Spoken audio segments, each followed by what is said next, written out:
Right, before the break, we were looking at the way an insect population that is susceptible, that means an insecticide will kill it, consists of insects that have a very typical gene in them that makes them susceptible to the insecticide gene A.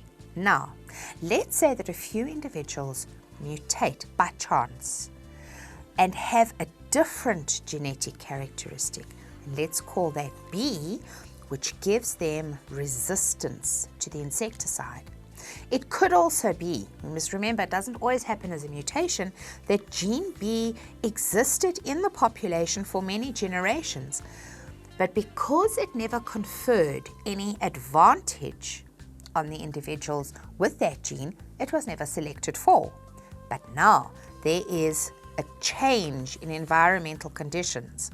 Insects with this gene, in other words with gene B, will survive being sprayed by insecticide.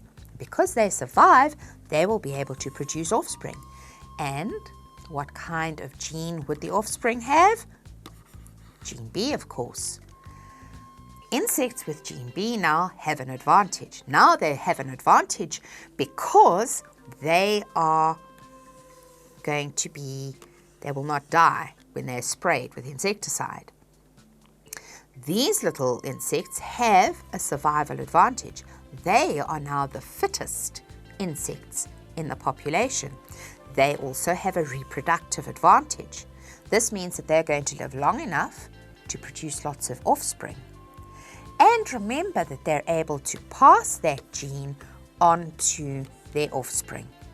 Their offspring are fitter, more adapted to the environment, and over time we'll suddenly see that this population has less individuals with characteristic A and more individuals with characteristic B. So the numbers of individuals that have gene A will decrease, the numbers of individuals with gene B will increase. And so we see that there is a change in the gene pool of the population. Eventually, we're going to find that a population exists that has no individuals left with characteristic or gene A.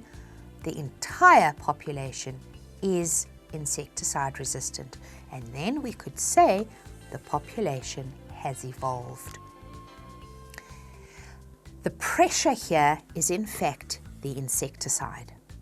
The insect population would never have evolved this way if not for this environmental pressure on the population.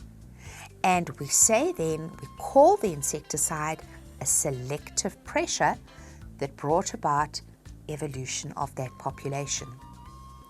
And so here you can see our final picture, and you can see that it looks very similar to our little hypothetical example of the red and green beetles, but now it's a real life situation.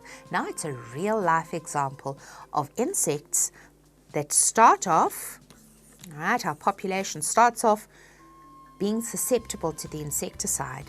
The environmental circumstances favor these little mutants that have a gene that makes them resistant to the insecticide.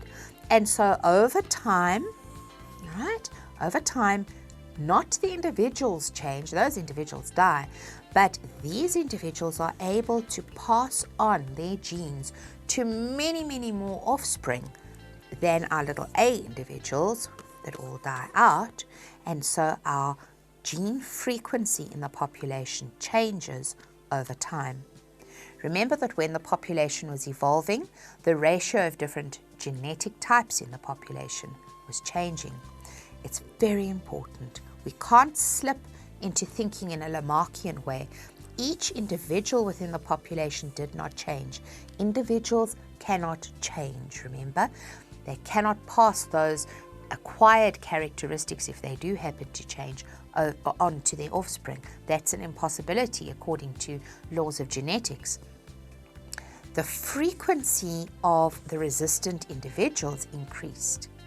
The insects themselves didn't change from being susceptible to being resistant. One organism doesn't turn into another organism in its lifetime. That is not what we mean by evolution. What we mean by evolution is that the frequency of susceptible to resistant genes in the population changed over a very long period of time. Now, I want you to think about this, and while it's still fresh in your mind, I want you to take a piece of paper and try and draw the same scheme and be able to explain how a population of bacteria could become resistant to certain antibiotics. I'm sure if you've had a cold and your doctor has prescribed antibiotics for you, you'll remember your doctor saying you must take the antibiotics right until the end of the course of antibiotics, till the bottle of pills is finished, not just when you feel better, because you don't want those bacteria becoming resistant to the antibiotics. Now, I'd like you to see if you can draw pictures using 2 colors maybe, or different letters, to show how a population of bacteria would become resistant to the antibiotic that it was given. And maybe we'll catch up with that, with your answers and your ideas in your homework question this evening on Facebook. It's been good spending time with you. I'll see you next week.